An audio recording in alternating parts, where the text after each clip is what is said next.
guys. I'm Michael Brown, and I'm head of the safety teams here at Village, which we'll be discussing. And anyway, looking forward to it. Glad to be here. And I will let Eric introduce himself, which I've gotten to know, meet Eric this morning, talked on the phone the past couple of days, and been excited working because just like the pastor just left, the subject matter is right on spot. So why don't you a little bit of yourself, Eric? Yeah, absolutely. Thanks for joining us today, guys, as we give this our first shot. So Michael and I are going to be talking about emergency response and safety. So we're going to go first into emergency response. Then Michael's going to jump into safety. We're going to try and race through these slides at an appropriate speed so that we can turn it over to you guys for any questions. We want this to be interactive and as applicable for as many people as possible. So Michael's from Village, I'm from RockFish Church, and thanks for being with us. We'll get right into it. So I want to talk to you guys specifically about emergency response, what we're seeing right now with Western North Carolina, what they're experiencing in Florida, why this matters, why we think this matters. We believe that the church has allowed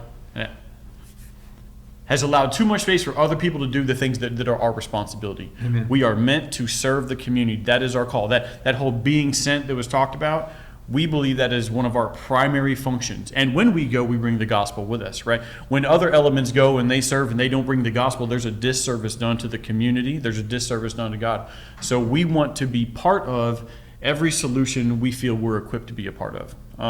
So we specifically exist as ERN, the Emergency Response Network. This is something I'll tell you the history about in just a minute here. But we exist as a coalition, a committed coalition of volunteers from Christian churches. And our mission is to get out to people that are affected by catastrophe, horrible circumstances. We want to really be there. We have a finite window to be there within that first 1 to 10 days of an event going off. Whether that's a smaller event for a small region, or even what we're seeing in Western North Carolina, where there's so many opportunities to go to different towns. But the purpose is that we are Christians going and bringing the gospel. We bring hope, we bring services, we bring resources, we bring people who believe that there is an answer for the situation those people are encountering right now. So that is who we are and what we do. So when we activate is both when we have a local disaster, whether natural and man-made, or regional disasters. And so the initial goal is to be able to handle ourselves locally, right? When we can master that, when any church can master local, then we're prepared already. We've got the systems, the people, the resources in place to say, you know what, we're not the ones in need right now. There's somebody down the road. There's somebody in the next county. There's somebody 3 hours from here. We can go help and bring them the hope and real world things they need, tangible things they need to be able to get through the next few days. Now, once we get to that 10-day window, 7 to 10 days, that's when other bigger elements can come in, and they can, if things haven't been restored to normal already through typical services, those larger entities are going to take over. But we see there's a need that in that first 10 days or so, those big elements, they take a minute to get ready, to get all their people on board, to get everybody in the vehicles they need, and to show up with the massive resources they do. So we're all about getting the local church equipped and positioned and trained up to handle what's going on in our towns. And then when we see something going on in a neighboring area, if we're not the ones in need, we can take what we've planned for and we can move it to them. So that's the initial goal, is to self-preparedness. If we can have our home and our church ready for anything, that means we can take that anywhere. But we want to be self-sustaining, because we are not relying on somebody else in a neighboring town to come serve us, right? We want to be able to do all we can for our people, with our people, in a time of need, which means we want water, we want food, we want generators. We want to be at a place where people come and they're like, we don't have information, we don't know what to do next, we've never gone through this before. Come to the church. We want the church to be repositioned at the center of the community. That is the purpose here. We're not the passerby. We're not the ones that be like, hey, you just drive by, be like, hey, they got something going on in church. We want to be the place for information, for resources, for love and care. So that's why we've set up this way. So moving into that, so what we bring specifically is experience in crisis management, working in austere conditions, and establishing systems to help people who've never experienced these things before overcome their circumstances for that short amount of time until somebody else shows up with that long-term approach to getting them through certain scenarios. With that is resources, so the food, the water, the tools necessary to accomplish the task, vehicles and trailers to be able to bring those things in and those people in, and then communication support. So uniquely with the ERN, the Emergency Response Network, we have our own private channel. It's paid for. It works for the next 10 years. You can buy a $25 ham radio handset, and we've got frequencies on VHF and UHF that work specifically for us.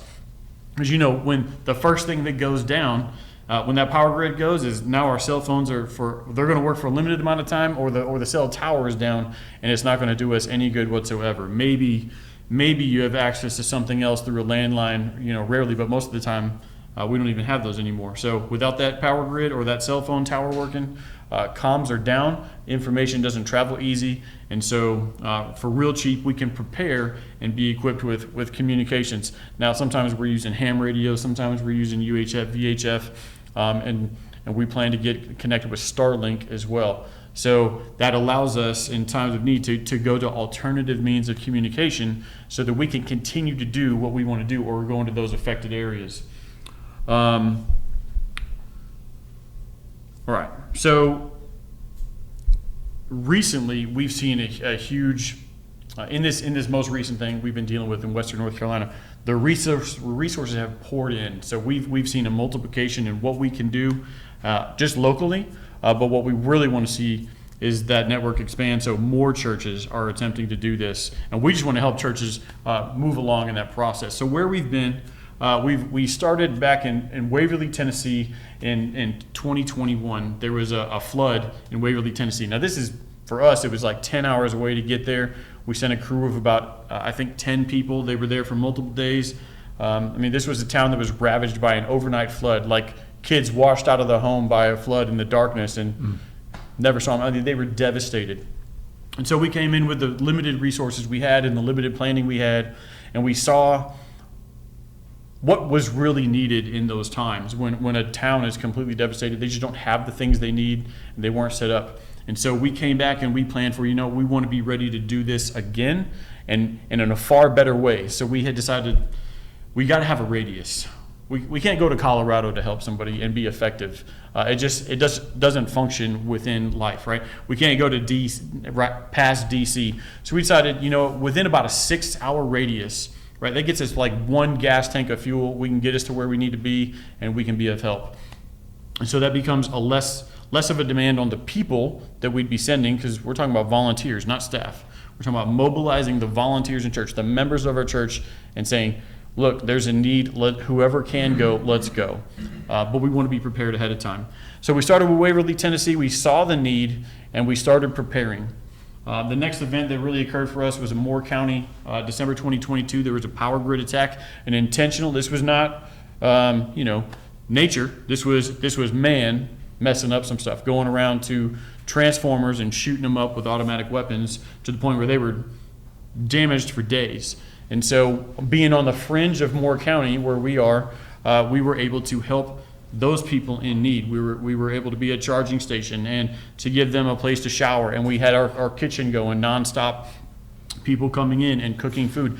The unique thing about those situations is when somebody loses power, which is almost always it's like one of those things you can count on. When something fails in a community, the power grid's down, right? Because we can do almost anything with electricity and the internet. When that power is down, we really struggle. And so what was really cool we learned about there is those restaurants that already have all that food for the next 3, 4, 5 days that they were going to cook and serve, they don't have anywhere to put it. They can't keep it cold. They're looking for somebody to help them cook that food and serve it to those in need. And that's a great connection point. We're a great connection point for them as a church. Every church can be. And so I think was it your church that you guys have connection points within the community? You have a deacon responsible for that, or was that one of the? Okay, so being able as a church on the front side, when everything's good, during times of feast, we make connections within the community, whether because they're members or because we're intentional about going out. We establish those connections. We say, guys, if anything ever goes wrong, I want you to just give us a call. We want to work with you. We want to help you get rid of your resources and put it to the best use possible. We want to feed the community in those times. And so it's the preparation on the front side. And I think that's really the theme here, right? Whatever you're going to talk about in safety requires preparation. Whatever we're going to talk about in emergency response requires preparation. Because if we wait till the lights go out, all of a sudden it's too late. And so now we find ourselves serving in Western North Carolina. And I say Swannanoa on the slide, but we've really been all over the place at this point. It started in Swannanoa. We went there on... We'll use the D-Day thing. So D+2, we went out, we did recon when we learned just how bad it really was. And since then, it's been team after team after team. Now we've reached the threshold of we're past D+10. What we were able to come in and do is to hand over systems and processes to a church that had no idea how to really deal. They're trying to deal with their own circumstances and manage people that are in a frenzy while there's a whole lot of hostility and uncertainty going on. So we brought in some organization to chaos. We established some processes, and we got out of the way, and we let that church take over. It's not about us coming in and running something. It's about helping that community stand up on its own, helping position that church to be the center of information, food, resources, and guidance, especially spiritual guidance in that time. And so we were able to help a pastor who was struggling to do tasks pull himself away, use his volunteers for certain things, manage his volunteers for certain things, and he went out in that parking lot and started ministering to the people, whether they were part of his flock or not. Mm-hmm. One of the things we noticed in this situation is even in a small town of Swannanoa, those people didn't know each other. It's just the circumstance we live in at this time. There's 5 churches in that community. Those pastors didn't know each other. And so we as a community as a whole, as Americans, we're just more separated than we've ever been. And so we want to bring that church and every church that's willing to work with us back to a point of being the center in the community where people are going to go to and they can trust. So we want to ultimately empower and position the church at the center, not just in that circumstance, but when they become that center in that circumstance, people know they can trust them in any situation, whether it be a catastrophic event or just family needs, whatever it may be. And so for us to be able to do this successfully, this is not a burden that RockFish Church wants to carry on our own. We want to help train other churches and point them to training where they can be as equipped or better equipped than us, show them the little amount of resources they need to buy to be able to get started to make themselves self-sustaining, and then get that encouraging model where they could go and they could train others as well.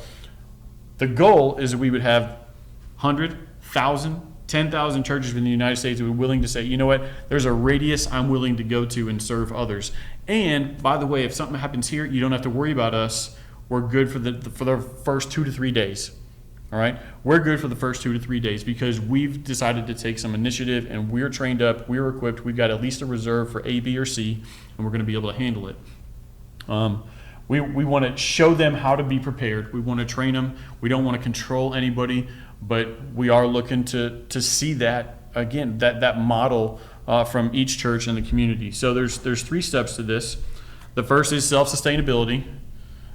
This is in the home. You can't go really serve in the church if you're worried about your home business, right? Everybody knows this, right? You can't have your mindset in doing God's business if you're worried about the safety of your loved ones in the home and the provision there. So we want to make sure we're self-sustainable in the home. Once we get self-sustained, it's very easy for us to jump to church sustainability, all right? Because that's all local. That's local resources. That's local connections. But then once we've mastered those, we've committed to those, we think we're ready to serve others. We think we're ready. Yes, sir. Michael, can you just a little bit? I don't. Brother, I can.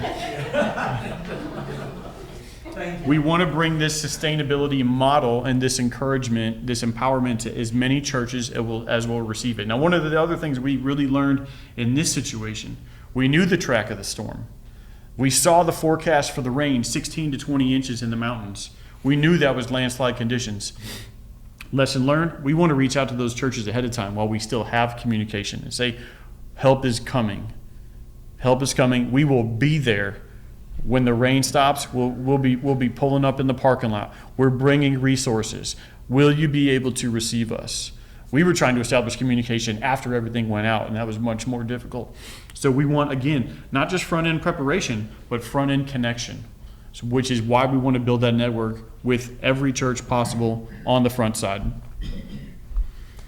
All right, so there's some components to readiness. So household readiness, okay, you can have a plan, you get some resources, building your kit, whatever that looks like for you, but then you practice the plan, all right? You got to put it in implementation. You test it out. Do the things we have work, all right?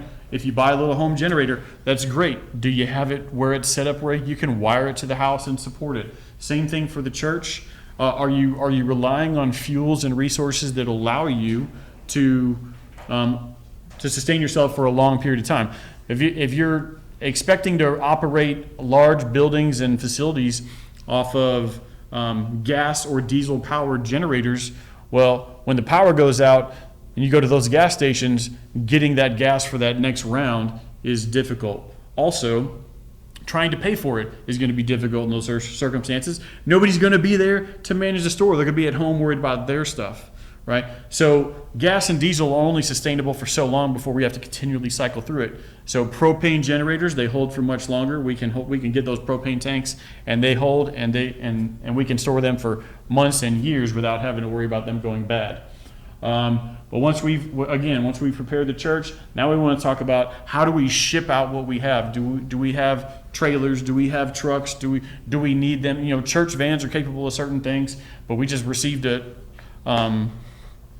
huge trailer capable of towing more than any of our vans can ever tow. So now we've got to make sure we got a volunteer that's capable of pulling that trailer in the first place, right? So yeah, then you got to get somebody who's equipped, and that was a thing. So we reached it was within the limit where we should be good on the CDL thing, but you do got to make sure you got the qualifications. Here's the cool thing: once we really established ourselves as a point of contact in this last event, it was 5 local churches coming together, 5 local churches being pickup spots and drop-off spots. So everybody wasn't being told, hey, bring all your stuff to RockFish Church. It was bring your stuff to this church, this church, this church. All those pastors doing their social media thing, telling everybody, hey, you drop it off here, we've got guys who are willing to take it. So we don't want to control anything. If you go to our website right now, it is ernetwork.org. There will be a code for it in just a minute here, you can see. But if you go to that website, we're not the ones running it anymore. We've got links that say, hey, if you want to go join Baptists on Mission, click this link. If you want to go join Samaritan's Purse, click this link. And it'll take you to different places in the community where somebody else has already mastered that portion of it. Those big boys with all the experience and all the funding have showed up. You just get there, you get your tools, you get your guidance, and you go to work. But we want to really specialize in that first 1 to 10 days because we know those big boys take a minute to get there. So here's the commitment. If anyone's interested in bringing a connection to ERN, whether it's your church, whether it's you as an individual you want to be a part of, or maybe you've got a business element, you say, man, we would really love to partner with this kind of work. So there's a geographical commitment we're hoping for. If you can commit to less, but you can still commit, well, we would love to still be a partner with you. But that's a 6-hour radius. Anything past that really becomes too great a demand for us to commit to ourselves. But we're hoping most can match that same commitment. This time is, again, to be able to serve within that first 7 to 10 days, which means you got to be able to, not hourly workers aren't always going to be able to do that. We're talking deploying resources, right? Salaried employees with paid vacation days works a little different. I mean, everybody's in different circumstances, but this is the need, even if it just be on a couple of days on that trip. We cycle people in and out. We are not sending somebody for a week without sending them to the ability to come back.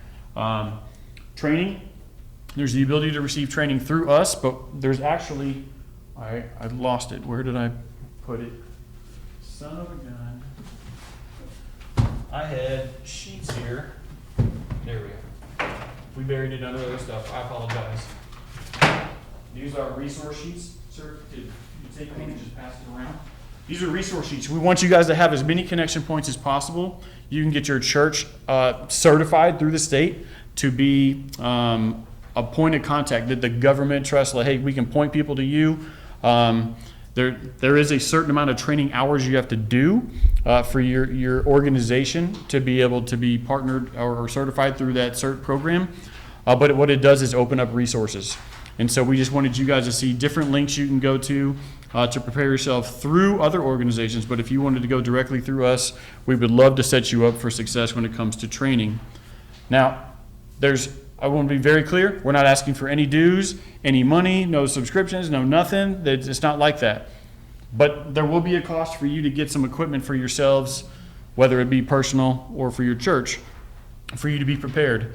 And so maybe if you're in that church leadership position, maybe you're on staff, you bring that idea, that understanding to your boss, to your leadership. Say, you know what, for $3,000, for $5,000, we can get these resources and we can be prepared at all times for an emergency here. Here's the ultimate, that like, I don't care. We do not care if you join ERN. It's not about joining our organization. We want to see the church positioned at the center of the community. We want to be a trusted body within the community for all situations. And so whether you're looking at, you just want to prepare for yourselves, or you want to prepare to be part of something bigger that can go further, we really want you to consider preparation. And so this last part is this excellence and unity. If you're to partner with ERN, we expect unity within the body. You know, just like we saw these pastors up here leading the church, they're tearing down the walls of division that exist within the church that man has raised up, allowing God's church to come together as one. Right? We see the fruit in that. And so we expect the unity within ERN, if you're going to do that, and also excellence. When we go hard. When we go big, and we bring everything. And we're going to ask others for other things. And the outpouring of support, when they see the church mobilized, the community jumps in, Christian or not. They're like, I want to be a part of what you guys are doing. And it's really encouraging. We've seen stuff come in all the way from Alabama, 18-wheeler full of 20 pallets of water and a pallet of food from another church involved. But the businesses here in the Fayetteville and Rayford area, they said, have it. You can have it for free, or you can have it at extreme discount. We want those resources to go to people who are in need. We want to be a part of it. They just don't know how to get involved. And so when the church says, you know what, we're willing to go, they get involved. And so that's how we do it here at RockFish Church, the preparation. The QR code will take you to the same website. But we just care that you guys are committed to, that we are as a church committed to serving in the community in great times of need, and that we don't just bring resources, but we bring the message of hope, and that's what makes us different. And so I'm gonna hand it over to Michael, so he can go through his portion, and I'll be quiet, and we can cover questions after. All right, thank you, Eric. Yeah, but please keep those questions on your mind and even write them down, because we want to make sure they're open, because I know Eric's already spoken to me. He's willing to reach out to you and ask questions to me. And it's the same with me. If there's something that you need in the church, please reach out to us, because we want to make sure that you have that available. The topic today is, for myself, is for church safety. Church safety is a big thing, and just a show of hands, who has a safety team in the church? Just show us hands up. Okay, just right at less than half. Okay. It's important you think about the connotation. What does this mean, and why is it important? When you say that, you have to recognize what we are not. What we are not is this. You're not going to be bouncers with Bibles, because, we want to be welcoming. You heard the pastors say it all the time. Our mission is always the Great Commission. And you're not a greeter. That's important. But it's like a temple guard. You're supposed to be out there protecting things and making sure it's done orderly and done right. But you have to be thinking about what our mission is specifically, as follows: to safety, to promote a safe and secure place of worship while fostering and promoting the Great Commission. You can't emphasize, you better put yourself back. I have, not everybody is as old as me here, but I remember you bringing in kids. You think about safety of your child is very important. And I do know many young couples, they come in and they see somebody with a earpiece in, and they have a radio. That's not like there's a team, there's somebody else there. And you think about safety of being welcoming and greeting, but also you think, I feel secure because these people are thinking about preserving the safety of my child. And if you do that, you're another step of being a Great Commission church, because you got to see people that are loved and they're safe here. They have to be able to. Is a safety team really necessary? You have people that have such wide different ideas about what safety means. I remember one time I came into my church, and it's when I still had young children. All my children are off and they're having families and babies of their own. I'm a granddad 3 times now. I'm pretty proud of that. But I came in and there seemed like a heated discussion in the welcome area. And there were some ladies involved in one that was really animated. I'm a deacon of the church, so I was, is there everything okay? And there was a hot discussion going on about putting up a fence around the church, around the school.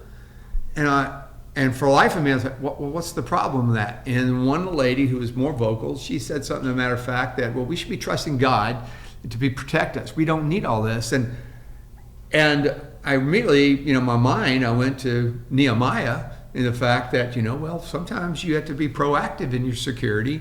And Nehemiah, if you remember, he's admitted you need to have a weapon in hand and your tool in the other, but you're ready to do something for your own security, trusting in God to empower you. And now I will say we left the conversation with that we agreed to disagree. We were still, there wasn't any broken relationship there. She's still a member of this church and very loving person, and I care for her, but we had different ideas about what's safety. And so safety team has to be somebody up there who is welcoming, who is open. And you can't get away from that, but you can't get away from that. You're there for a job.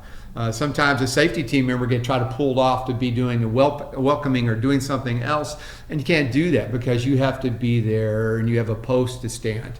But it's very important. I want to show you one thing, why it's really necessary. It kind of illustrates that.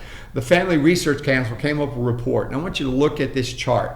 Now, this chart is the instance per year of some violence that came against the church.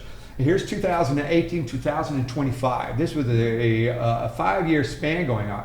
And at 2020, and you see the 21, it just about doubles. And then in 22, it more than doubles. And then you look what took off in 2023. And this is important because from this 5-year period, this was a 800% increase. And so you think about is a safety perspective important for a church? It's getting exponentially more important for a church. And if we are not on the forefront of that, keeping that involved, guys, we're really doing a disservice to our people. We have to keep this in mind. These are the sort of things that you're worried about. Now, churches go on 24, are out there 24/7 doing things. I was telling Eric about how busy this room is, and that setup, and how many people different use this particular room. This particular room is used like 7-8 times during the week. Different groups doing different things. So it's very busy. But why I illustrate that? Because 7 days a week is going on, and vandalism took up most of that. You see, and so this wasn't going on Sunday probably when people were there. And then you start looking, there was arson, which was kind of scary to me. This is something that was going on, but probably not during Sunday. During the rest of the time, these are other things, like a bomb threat was going on when things were going on at the church. They didn't take place when it was empty. These are the things that we have to look at, because safety and security is not going to be just on a Sunday. You have to be thinking about safety and security is not going to be just a safety team. It's going to involve things like cameras, security. Our emergency response team that we had our last hurricane, we had a trailer filled up with equipment. Well, all that equipment was broken into and stolen. And it was a sad day for the church. We had to put more cameras out there and better locks on our van so it was able to be mobilized and help people. And so these are the sort of things that involve. Some of the things, again, not just patrolling on a Sunday or standing a post. These are the sort of things that we do. We're going to be covering worship services. We're going to do all of our worship. Whenever people gather, we want to have it covered. Concerts. We have concerts here, and that's a big thing. That's kind of fun duty because you get to meet some big names, and you see them doing this back there, and I have to hold the safety team back. Don't be asking for autographs. You're a fly on the wall, but that's kind of a neat thing. Vacation Bible School. We cover that now because of the fact that, children are a precious resource, and we have to make sure that there is somebody there in case something nefarious was happening. We facilitate medical response. We had a situation that happened a few years ago in the congregation, and somebody was having a heart attack.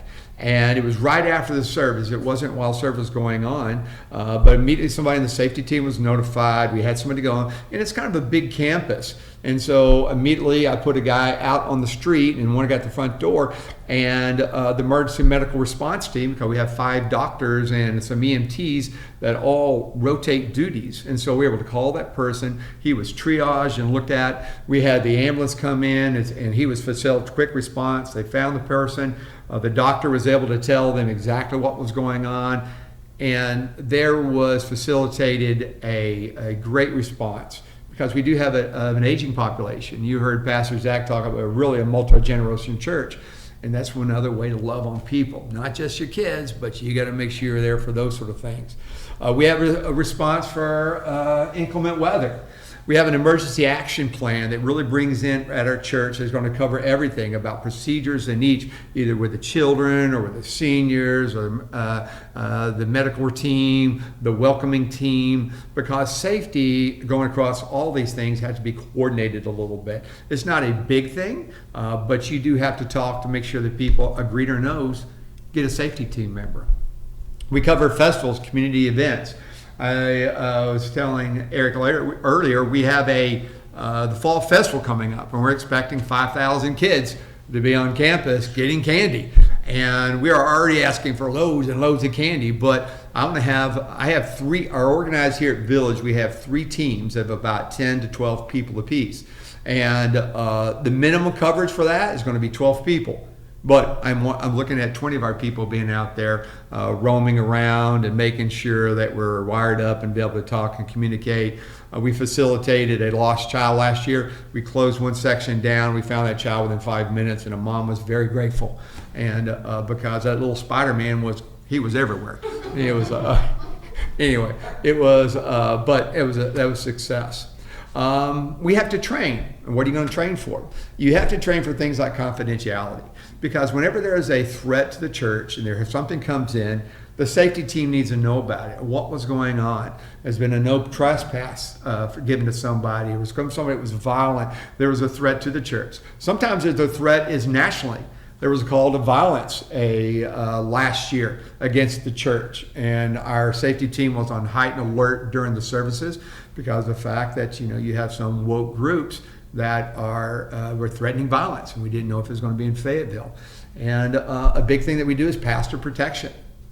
I want everybody to think about this. Some pastors, I've been through 3 pastors doing a safety team for them.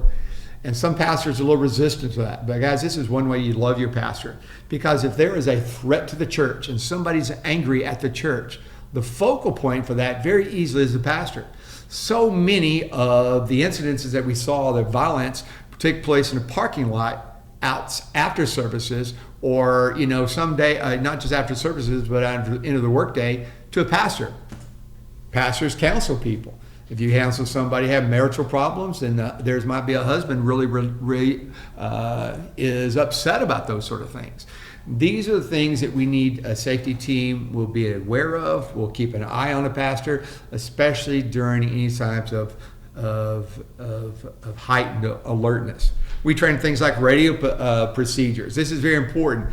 Whether it's 2 people or whether it's 15 people, radio procedure is important, because we will get on I train my people on this, and because if there's any sort of things that we need to do, I'll call a radio team member, and we have alphanumeric numbers like Alpha 1, please check your text messages. And we might have texted something, or could you give me a call? And these are the sort of things are important, because communication is a large part of keeping your flock safe. We're going to train on things like first aid, because we have a medical response team, but first aid is to be able to cover that time before that medical response is there to preserve life. We're going to train people big time in de-escalation. De-escalation is very important. In my full-time job, I'm a martial art instructor, and I teach hand-to-hand combat, and I contract with the government and things like this.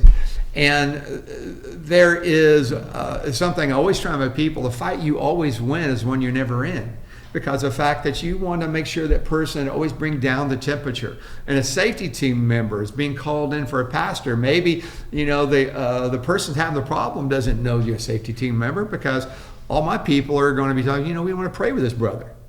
We want to be able to redeem this and be able to say, well, let me take some notes, because that's a great way to de-escalate something, because you must be somebody important. You're going to take notes, going to take action. That's not, you just need somebody to listen to them. And that sort of thing will bring down the temperature. But de-escalation is a large part of the training that you want to do for your particular safety teams.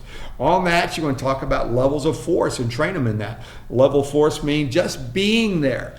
A safety team or being at the door, that earpiece. You don't have to have a great big safety team on your shirt for a person to know that there is a team there and that you're calming them down just because you have that. Because you're not walking around with that earpiece because it's comfortable and it looks good. It's not a fashion accessory. You know there's somebody else that can respond. That's a good thing. Level 2 is a verbal command and teaching people how to do that and do that well, being forceful but still loving and directing to de-escalate the temperature. Number 3 would be empty-handed control. Guys, I want you to know it's important. When you go to a safety team, we want to limit liability to the church. Everything that you do and everything that you institute in training in the church is going to limit liability because we have to protect the church. But we also protect the church legally, but we have to protect them physically. And so we're going to make sure when you know that somebody cannot take over your pulpit some Sunday morning and all of a sudden start spouting things off. A safety team member could guide that person out, and the force would be commiserate of how forceful they would resist because they have to leave. They can't take over that pulpit. Does everyone understand that? When I teach my people, there's 3 fights. First of all, if you have to defend yourself, you have to learn how to win that fight. The second one's a spiritual mental fight. That's like PTSD, some residual. But you never want to get away from the legal fight. Protect the flock, protect the church, protect God's capital C church. Okay? Next up would be less than lethal. If you were doing things like restraining somebody and or like a taser, we don't use those things, but I know some churches do. And of course, the worst case scenario would be something that was deadly force. And it's important to recognize that this is capable. A safety team member is a reactionary force because if there was an active shooter, my safety team knows to engage. Now, that being said, not all of my people carry weapons, and that's okay because limited liability at our church, that's not a requirement for a safety team member. And I call it a safety team member too because a security team has other legal ramifications. And you got to make sure, again, that we're protecting it. But we would be that reactionary force to a violent encounter like that. We train them in camera operations. Our camera operation is very extensive because I told you already about the outside cameras that we were putting in because of vandalism. We caught a young man who was spray painting our field house, the stealing of all of our hurricane response equipment. This helps protect it. When you have cameras out there, you're a safer church. We have, I train people, of course, in firearm safety. That's one other job, and those are things that I do at my real-time job because I make sure that anybody carrying in the church, there's going to be some protocol that they can carry, that there's some sort of thing that they're legal. I would say this, if you have a safety team member, look at what City of Fayetteville requires of the police officers. Use that same sort of protocol to train your own people up. It is not difficult, but then of course if you were carried in a court of law about some sort of action, you were showing due diligence and you're protecting the church then because you think, I've been training our people. These are some things to consider. Again, we're a safety team, not a security. Important. Seeking liability, talk this. Background checks. All of our people have background checks. Anybody dealing with any youth or any sort of facility in our church have background checks. And of course, the larger scale you do them, the cheaper you can get them. That's another way of protecting the church. Let's make sure we're good stewards with God's given us. But everybody should have a background check. You don't want to wait to get started. Getting started is important. I've heard this, and people, in my job, people say, I've always wanted to do that self-defense. But you know what? I'm going to get in shape first before I come in. I never see that guy. That guy never came back. He's still waiting to get in shape when he said, let me do this. We are so blessed in a city like Fayetteville. I have helped start and trained 4 to 5 safety teams over the past couple of years. And they struggle with qualified people. They don't have qualified people. They have one guy that was a retired sheriff and he's 85.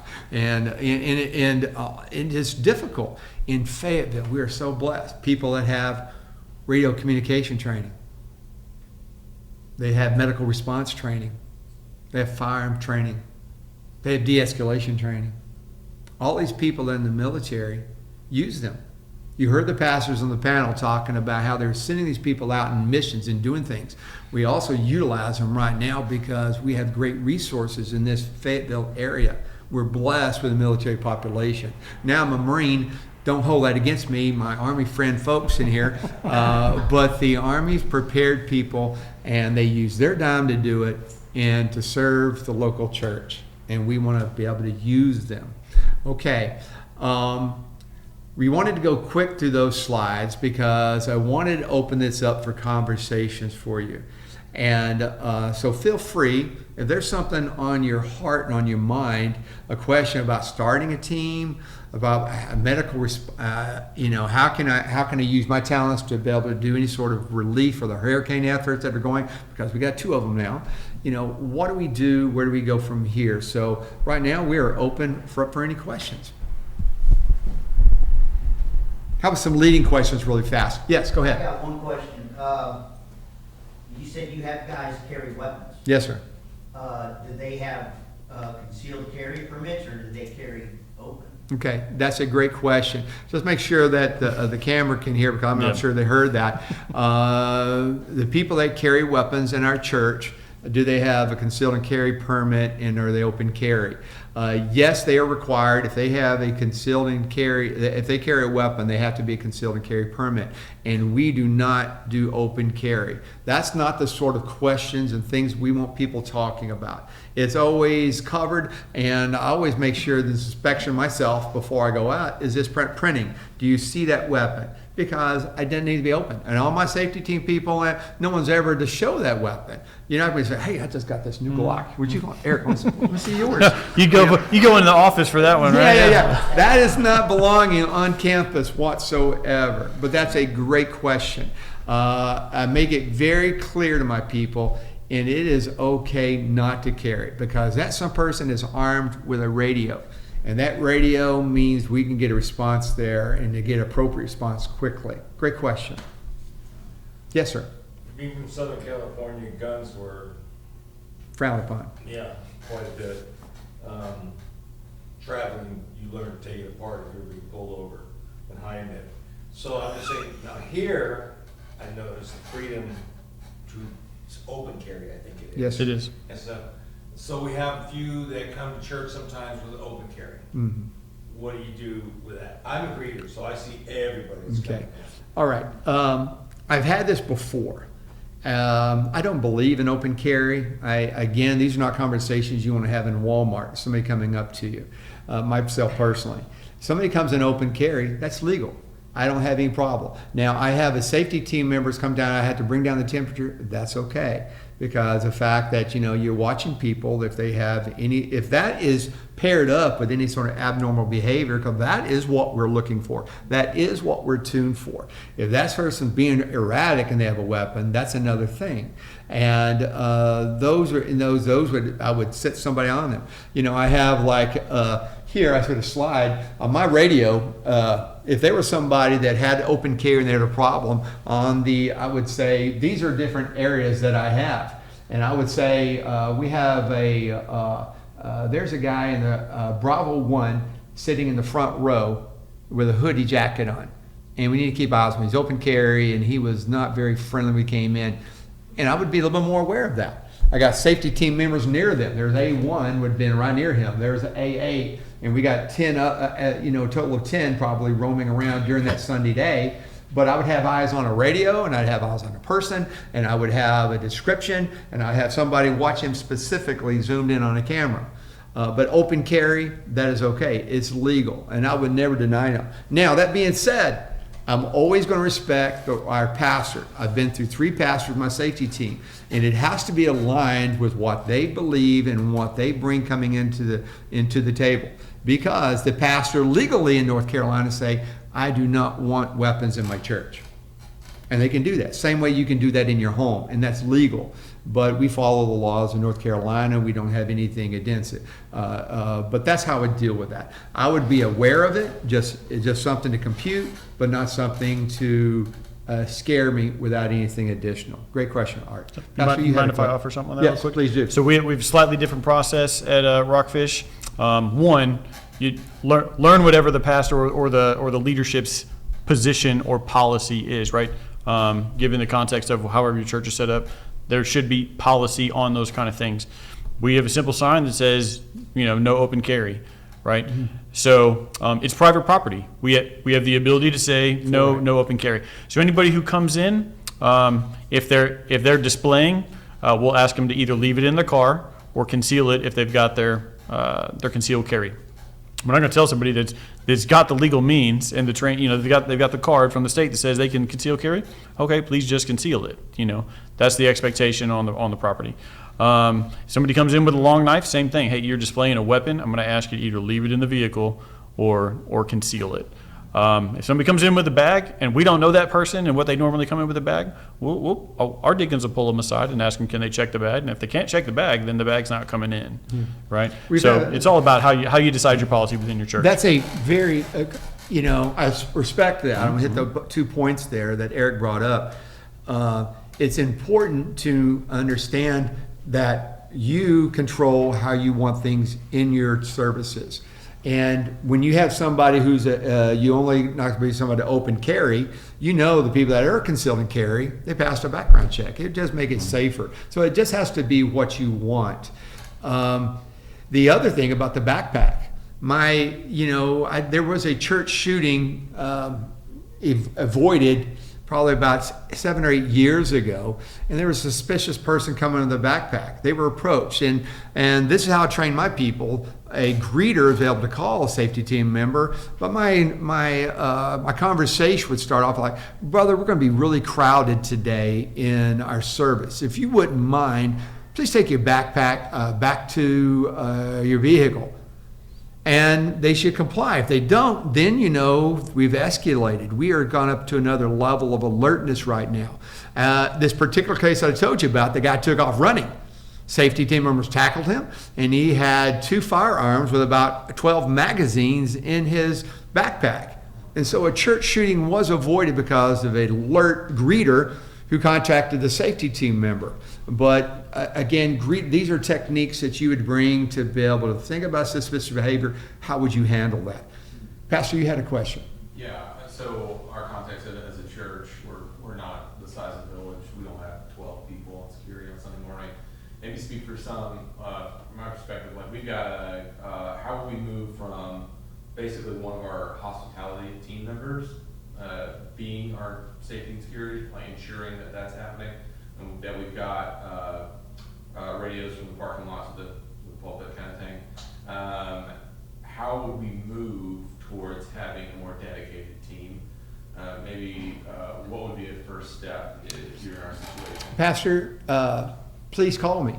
Yeah. I would love to sit down with your church. I tell you, this is a ministry of mine. Yeah. I am convicted about this. This is something, as I get closer retirement with my job and things I'm taking more over, and my family and other team members on my business are taking over. And this is where I am moving into because I have a huge burden. 25 years ago, 3 days ago, I had my next door neighbor when I was growing up, wonderful family, 5 boys, a single mom, all these boys over 6'1", over 200 pounds. All these families are always, all the coaches were always knocking on the door like, we need another Griffin boy on the line. And please, he doesn't need to play that saxophone anymore. And but my good friend also went to college with him, David. I know his wife very well. Trelisa is a small Baptist church that college that I went to. Their 16-year-old daughter was killed in a church shooting. And I tell you, there was only like about 10 incidents of gun violence in a church. But I tell you, that residual will be with you forever. And prevent things like that, I have a big burden for. Before I got my safety team started here, I was under conviction. It was like, you got to do something. Because if something had happened and I didn't say something or do something, it would have been tough for me. Because God's not going to tell me that you have to do everything, but I have to get out there and I have to speak of what's on my heart and on my mind. That's the Great Commission. And there's ways to fulfill that Great Commission in many different ways. And one of them is keeping that church safe where people can come in there and helping that, because I've helped churches that had nothing. The last church I helped do is my home church, back at my home church.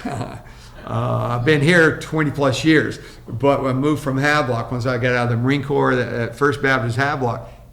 And I went back and we had a little meeting and we're going on, and I was like, what's your safety plan?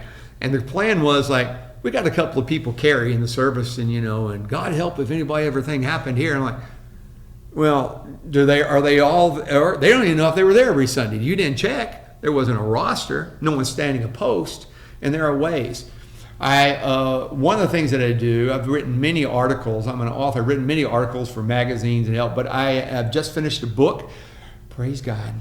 It was been 5 years in the man. It should have been a lot better because I had a job and a life, but it's all on church safety. How do you stand a post? How do you do these things?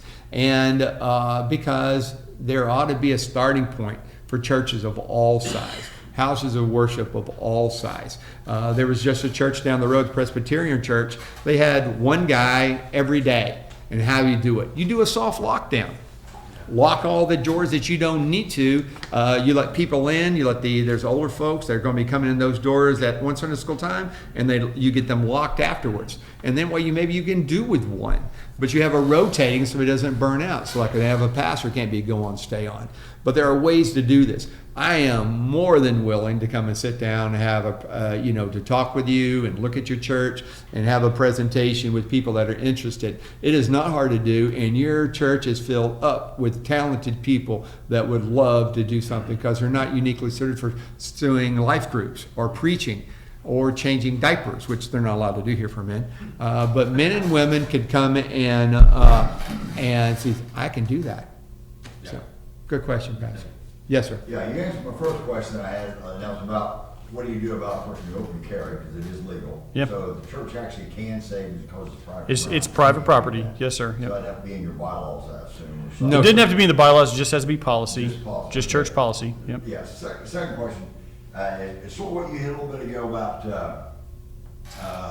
if someone comes in with a rucksack and you sort of confront him in a congenial way, easy, hey, it's gonna be crowded in here, kind of like you take your rucksack back, which is a good way to do it rather than just all of a sudden tagging him.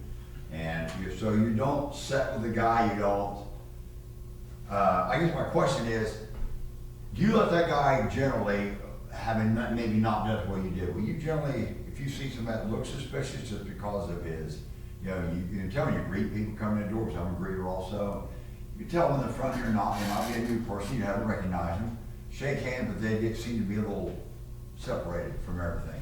Okay. And if they sat somewhere and they're sitting toward the back on one of the corners or something, maybe close to an exit, and you're suspicious about him, do you have anyone set closer to the vicinity, or is it all basically by camera? Definitely. No, sir. I had a situation happen the first month I started a safety team. A guy come in, he didn't respond to a greeter. Yeah. It was odd. A safety team member saw this and was aware of it. I had a phone call, I had a radio transmission about it. He appeared to be sat by himself. He was mumbling, and people were noticing it around him. And I had a safety team member go right behind him, and because I pulled one off of one position that wasn't as necessary, and he was by him. He didn't engage in any conversation. The church was emptying out, and we had 2 or 3 safety team members watching him now. And then all of a sudden we found out he is mumbling in Spanish. And I called my friend Carlos, who works at our front counter, and I asked if Carlos could come back. And so what happened was he was translating, and then we immediately called the pastor. This young man was in total distress. He was in his young 20s, and his wife had just left with their young son. And he was crying out to his God. And they only know he's at a church. There's got to be God there. And you can't over-sensualize people that have problems are in your church. People that have issues are in your church, mental issues. And all these people need God. And I laughingly say we're not bouncers with Bibles, because we have to be ready to facilitate whatever that guy needs, what God wants us to say at that time. And so you got to be led by the Spirit. You got to be prayed up, and you have to be in the Word. And the Holy Spirit's going to help you with your job. And this sort of situation, we had a job to do. He was fully covered. If there was been something nefarious, we'd had people on him quick, and cameras were on him and zoomed on him.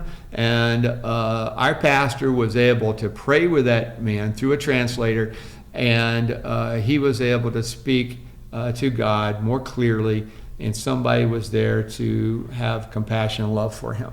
So we need to be ready for that. But yes, I had somebody on him right away. Yes, sir. As far as safety, how do you guys treat service animals? If somebody wants to bring a service animal into church, we had an incident. It was a big dog, friendly dog, but some other church members might be like, "Hey, Okay. All right. You know what? We have to be welcoming to all people, and this service animals thing is a little bit out of hand. We have iguanas and other different things. Service animals. Like I have this boa constrictor wrapped around my neck, and might put the guy in the airplane seat next to me a little off. Excuse me, I'll pull him. I didn't mean Fred to bother you. If it's legal. If it's legal, he's a service animal, he's going to be welcome. Praise God, I'm glad you're here. If that person had a problem with anxiety and they needed their service animal, we would allow that. The only instance I think was bothering people, children want to touch service animals, they're not supposed to, they don't understand that. God bless them, they want to pet that dog.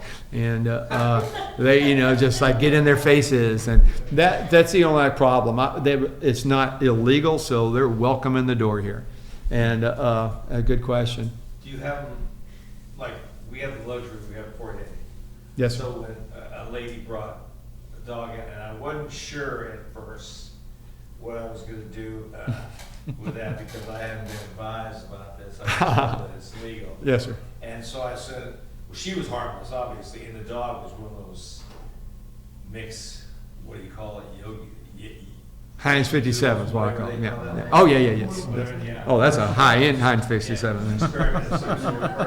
Experiment. And, but that was, now I don't know if it was legal or not or whatever, but Dr. Mel came in, I just told her, sit at 4A. That's great. There's a couch over here, let me know if the dog wants water, I'll get him water. And Oh, well didn't done. know the dog was there, quieter than some of the children. All right, well done. You answered the question better than me. Well, Because of the fact you're loving her where she's at. Let me Yeah. get some water for your dog. He'll be more comfortable over here when nobody won't disturb your dog.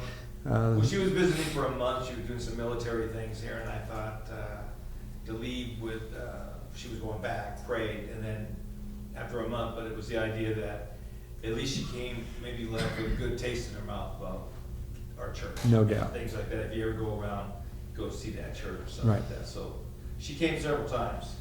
Then I got one other one for you. Yes, sir. We got a guy that showed up, it's my favorite. He was unarmed, however, he was wearing, I would say, male Daisy Dukes and so forth. And I thought if this was June, I could see that. But I thought to myself, okay, so now we let him in. I wasn't gonna stop him. I wasn't gonna stop him. He came in and once he gets past me, I'm gonna let the others that take care of business what they want to do and so forth, but I didn't feel compelled to say stop him, like saying, hey man, did you forget your pants in the car? So he came and he's been there. In the second week he came with a woman I'm figuring was his wife and a child. They almost still look the Halloween costume part of it.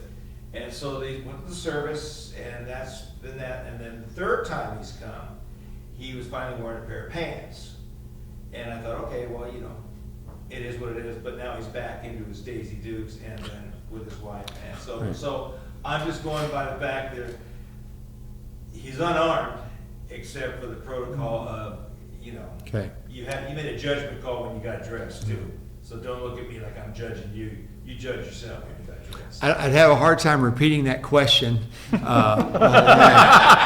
can say it again. But Inappropriate dress. inappropriate dress. Brother, if somebody came in, I'd hope my church would welcome a homeless man. He was going to be obviously homeless, how he was dressed. And so we have to No, be he careful. wasn't. That's just the thing. Exactly. Or a straight of undress would be another different thing.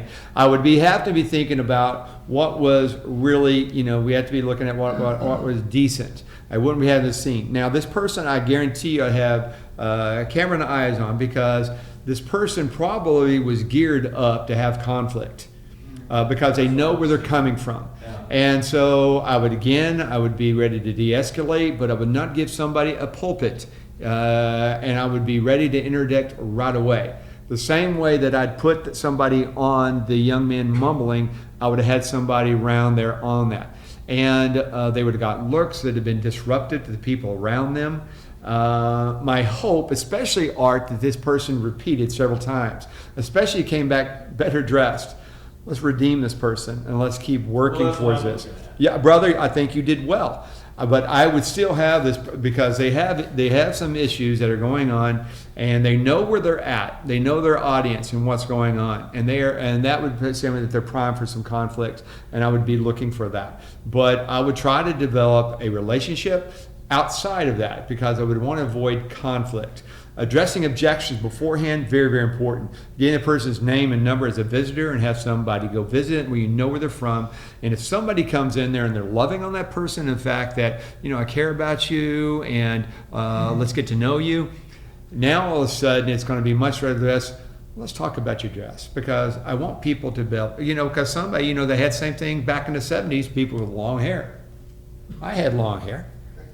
Once upon a time, and definitely before the Marine Corps. But the idea is the fact that now I can open it up. But visiting that person again, great idea. Now is the time to be able to start having different conversations, because I know I have my own issues.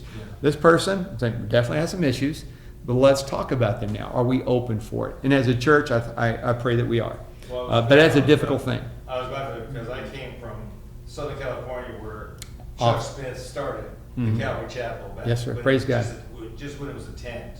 So I'm 72, so I was there at that time. I saw the people that were coming. Yeah. Are you looking good, brother? 72. California weather. And I've been here since 15, so it's deteriorating. So, but yeah, I saw the people that were coming, but I also saw the change as they met God. Yes, sir. And the change in their heart on appropriateness. Yes. And what is to a different thing. But there are still a lot of churches, because I've done greeting and security at that time over there, and I've been in some churches where, because I was in the beach area, Newport Beach and so forth, that when people would ask about it, I'd say, if the Playboy Mansion had a church, this is what the people would look like. Wow. And I'm talking about everywhere, all the Wow. way, and Yeah. stuff. And that's why I always thought that, where, I don't know what the line could be drawn, because I saw how it looked at the beginning with people coming in that were homeless, that were hippies, that were this and that, but it changed. You're going to have change with culture too, because I know we're blessed to be able to do my 25th wedding anniversary in Hawaii. And my wife and I went to a church, and the dress was different, and it was refreshing. I saw Soul Surfer, the movie, and the kids were running with bathing suits, throwing a t-shirt on and running into service. And there's going to be, and at the beach, I know they say a dress of all. Now, hopefully somebody would cover up more appropriately, but that's going to be a big thing. What's the culture? Because if you have a culture, if you're a missionary, of course you're going to eat the food, you're going to be dressed like it, because you want to be involved where people are not saying, I can't talk to this guy, not open for it. But good question. Yes, sir. The trick is to keep thermostat down low. Good answer, Eric. This is not Eric's first rodeo. It is Well not. done. It is not. Yes, sir. Okay, to turn it around, okay, you have a guy comes in, you don't have a sign up saying you can't carry a gun. He's open carry. You got a service dog who's a licensed service dog, and then you have, I call them the old biddies, and they complain. Why is he carrying a gun? All right. It's his right. Those are just conversations. You always have to look, people are going to be different levels of Christian maturity. And people will have issue with that. Just the same way, like, hey, excuse me, you're sitting in my pew. Oh, Well, yeah. okay, all right. Now, okay, well, let's get over that. But those are some things to grow with. Those I have conversations later, because the fact that if they look at you and you're part of team, are you being redeeming? Are you caring about people, loving where they are? You're doing your job, you're protecting, and these other people have their job too, because you ought to be welcoming to people. And there have been times I've had to, escort a woman out because of the fact that, she was getting very exuberant in her worship, and that was okay. And there were some people a little bit put off by her, but when she approached the pastor during the service, can't do that.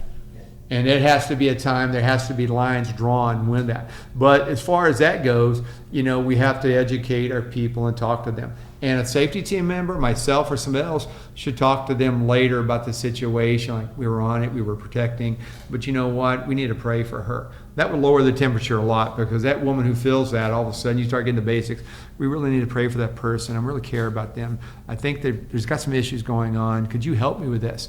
And you can enlist that person for some help that way. Because I'm probably down there, just go down a little bit of layer, get through that layer of offense that she was feeling, and like, hey, let's love on this person a little bit.